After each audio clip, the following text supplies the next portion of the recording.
Fair unfair అని మాత్రం నేను మాట్లాడను, ఎందుకంటే అవన్నీ నాకు రావు.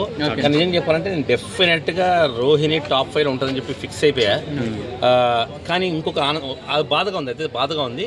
ఒక ఆనందం మాత్రం ఏముందంటే ఎవరైతే చిన్న చూపు చూసారో మన లైఫ్లో, మనం అనుకుంటాం మామూలుగా లైఫ్లో మనం చిన్న చూపు చూసిన వాడిని వాడికి ఎప్పుడైనా ఫ్యూచర్లో బుద్ధి చెప్పాలి అని అనుకుంటాం కదా.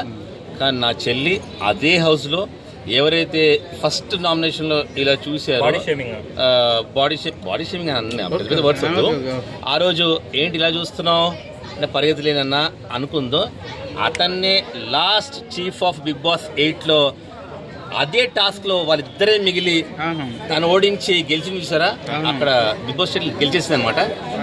నాకు తెలిసి బిగ్ బాస్ 8 టీమ్ అక్కడ కూడా అవార్డు క్రియేట్ చేసి ఇవ్వాల్సింది, బాగుండేదని ఫీల్ అవుతుంది. But okay, happy. టాప్ 2లో ఎవరు ఉంటారు అనుకుంటున్నాం మీ గెస్ ప్రకారం?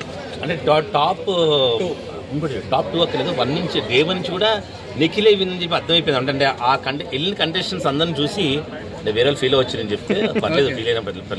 అంటే బేసికల్ నిఖిల్ నా ఫ్రెండ్ కాబట్టి నేను ఫ్రెండ్ అని చెప్పట్లేదు.